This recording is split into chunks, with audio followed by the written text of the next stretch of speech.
प्रीनेंटल testing क्या है, प्रीनेंटल testing कौन कौन सी होती है, कब कब करानी चाहिए, और दोस्तों इसके बेनिफिट क्या होते हैं। वीडियो को पूरा देखिएगा दोस्तों। वीडियो पसंद आए तो प्लीज लाइक कीजिएगा, और चैनल पर नए हैं तो प्लीज चैनल को सब्सक्राइब कीजिएगा। तो शुरू करते हैं दोस्तों। जो आज का हमारा टॉपिक है कि प्रीनेंटल टेस्टिंग क्या है और क्यों कराई जानी चाहिए, इससे बेनिफिट क्या है। दोस्तों प्रीनेंटल प्रीनेंटल का मतलब दोस्तों प्रेगनेंसी से पहले, यानी कि आप प्रेग्नेंट हैं और लेकिन अभी प्रेगनेंसी कंप्लीट नहीं हुई है, तो उस स्टेज को या उस कंडीशन को बोला जाता है दोस्तों प्रीनेंटल।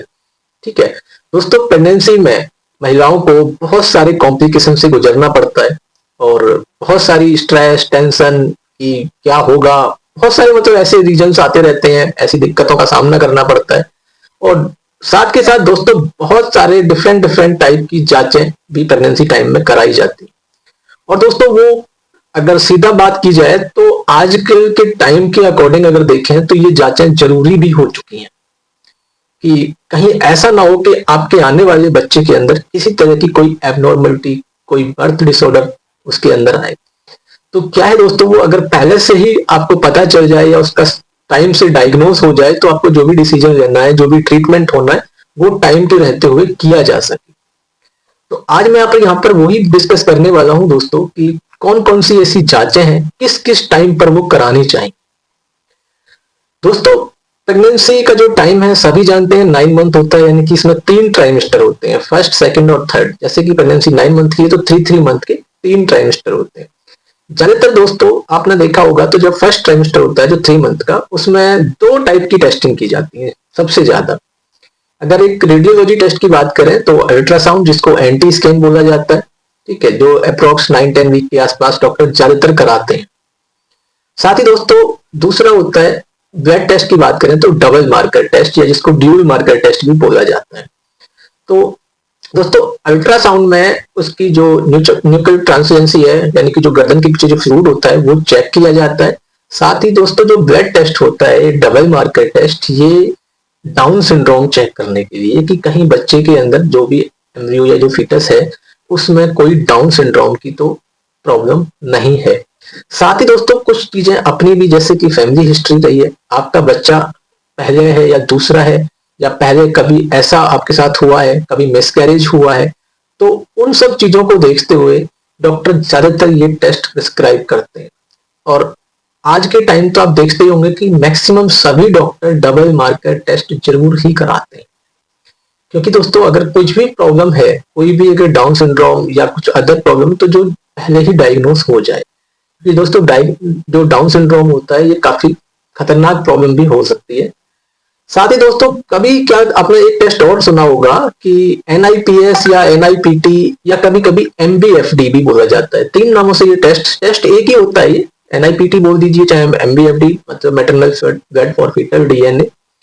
ठीक है, तो ये टेस्ट तब कराया जाता है अगर आपके डाउन सिंड्रोम, यानी कि जो आपने डबल मार्कर टेस्ट कराया है और साथ में अल्ट्रासाउंड जो आपका एंटी स्कैन हुआ है, अगर वहां पर कुछ सस्पेक्ट लगता है, कुछ स्कैनिंग पॉजिटिव आती है जैसे डाउन सिंड्रोम की, तो फिर डॉक्टर आगे ज्यादा ना बढ़ने से वहीं पर ही NIPT या MBFD टेस्ट की सलाह दे देते हैं, क्योंकि दोस्तों वो थोड़ा सा एडवांस टेस्ट होता है अकॉर्डिंग आपका डबल मार्कर टेस्ट, क्योंकि वहां पर टाइम भी कम होता है और एक सटीक रिजल्ट आपको वहां पर मिल जाता है।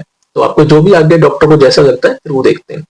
तो अगर फर्स्ट ट्राइमेस्टर की बात करें तो ये 3 टेस्ट सबसे ज्यादा कराए जाते हैं, लेकिन सबसे और उनमें भी 2 टेस्ट, यानी कि डबल मार्कर और जो अपना अल्ट्रासाउंड है एंटी स्कैन, जो ज्यादा देखा जाता है।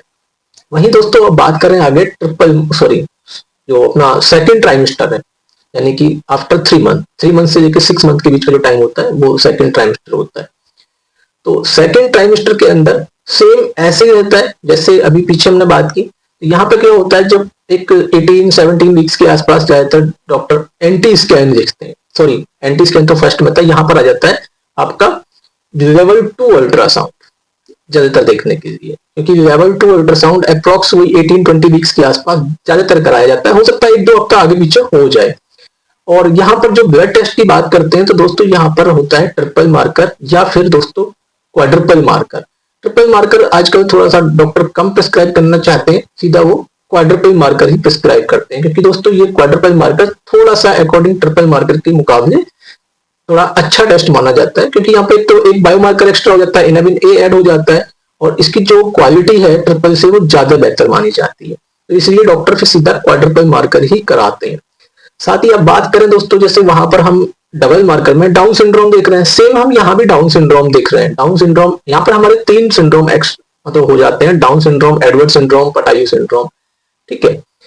साथ ही दोस्तों जैसे आपने ये करा दिया, अगर कहीं कोई प्रॉब्लम आई तो फिर यहाँ भी MBFD यानी कि जो NIPT टेस्ट है, maternal blood for foetal DNA वाला, वो यहाँ पर भी एप्लीकेबल हो सकता है। अगर आपके किसी भी सिंड्रोम में मतलब क्रोमोसोम्स नंबर 18 हो, चाहे 13 हो, चाहे वो 21 है, अगर कहीं भी कोई प्रॉब्लम आ रही है तो यहाँ पर भी NIPT या MBFD कराया जा सकता है।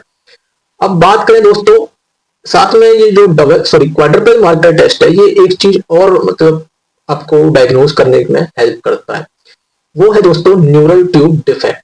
अगर किसी को किसी टाइप का NTD है यानी कि न्यूरल ट्यूब डिफेक्ट है, तो ये क्वाड्रुपल मार्कर से पता चल सकता है। लेकिन दोस्तों ये सारे जितने भी टेस्ट बताए मैंने, चाहे वो MBFD है, डबल मार्कर, ट्रिपल मार्कर, ये सभी होते हैं स्क्रीनिंग टेस्ट।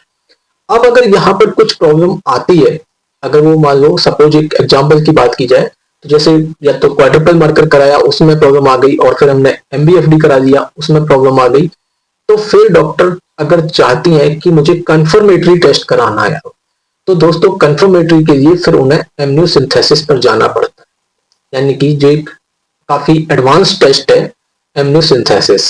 एम्नियोसिंथेसिस में दोस्तों क्या होता है कि जैसे इसमें ब्लड सैंपल लिया जाता है, वहां पर एमनियोटिक फ्लूइड का सैंपल लिया जाता है, यानी कि जो बच्चा होता है और बच्चे के चारों तरफ यानी वॉर्म्स के अंदर जो एक पानी से टाइप में लिक्विड जो भरा हुआ होता है, उसको बोलते हैं एमनियोटिक फ्लूइड। तो वो वहां से सैंपल लिया जाता है एमनियोटिक फ्लूइड का, और फिर उसका एम्नियोसिंथेसिस टेस्ट किया जाता है, जो काफी एडवांस टेस्ट होता है। लेकिन दोस्तों इस टेस्ट में थोड़ा सा रिस्क रहता है माँ और बच्चे दोनों के लिए। तो यहाँ पर डॉक्टर जो काफी एक्सपीरियंस डॉक्टर हैं वही इसका सैंपल निकाल के आपको देते हैं, क्योंकि जब दोस्तों सारे ऑप्शन मतलब कंप्लीट हो चुके हैं, आपने डबल करा दिया, ट्रिपल या क्वाड्रुपल करा दिया, NIPT करा दिया, अपना अल्ट्रासाउंड करा दिए, लेकिन अगर फिर भी आपको डाउट है, सस्पेक्ट है कि कोई ना कोई डाउन सिंड्रोम के चांसेस हैं, एडवर्ड के हैं, पटाइयो के हैं या NTD के हैं, तो फिर डॉक्टर एम्नियोसिंथेसिस पे जाते हैं।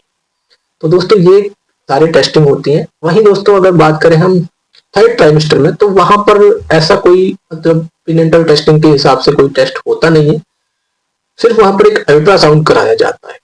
अल्ट्रासाउंड ये देखने के लिए जो प्लेसेंटा है वो किस पोजीशन में है, क्योंकि ऐसा नहीं हो कि भाई आने वाले टाइम में जब बच्चा होने वाला है तो वहां पर किसी तरह की कोई प्रॉब्लम फेस करनी पड़े, तो वो एक उसकी सेफ देखने के लिए या प्लेसेंटा को चेक करने के लिए ज्यादातर डॉक्टर एक लास्ट टाइम पर वो कराते हैं। बाकी दोस्तों रूटीन टेस्टिंग चलती रहती है, जैसे हीमोग्लोबिन हो गया, ब्लड शुगर हो गया, थायराइड हो गया, ठीक है, यूरिन प्रोटीन वगैरह हो गया, ये टाइम टू टाइम चलते रहते हैं।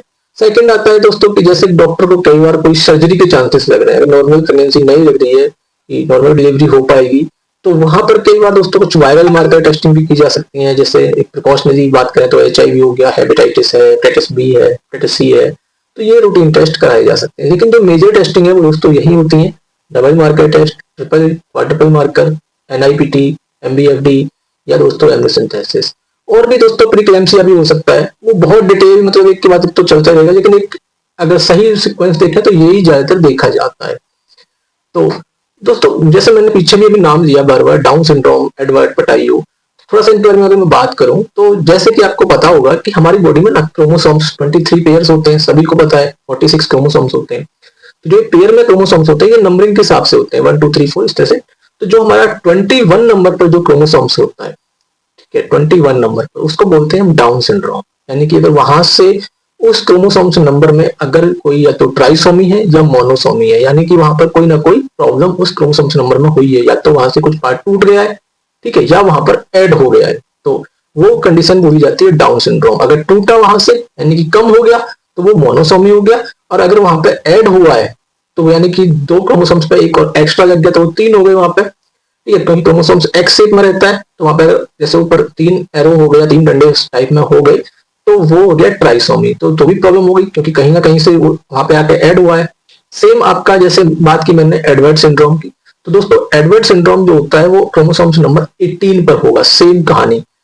ऐसे दोस्तों पटाई सिंड्रोम सेम आपका क्रोमोसोम्स नंबर 13 पर होगा। तो अगर मैं इंडियन पॉपुलेशन की बात करूं तो सबसे ज्यादा दोस्तों यही 3 क्रोमोसोम्स पर प्रॉब्लम देखने को ज्यादा मिलती है।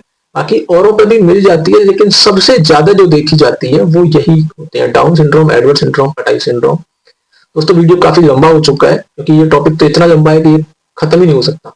तो मिलते हैं दोस्तों नेक्स्ट वीडियो में। Thank you so much. Video पसंद आया तो दोस्तों लाइक जरूर कीजिएगा, चैनल को सब्सक्राइब कीजिएगा। Thank you so much.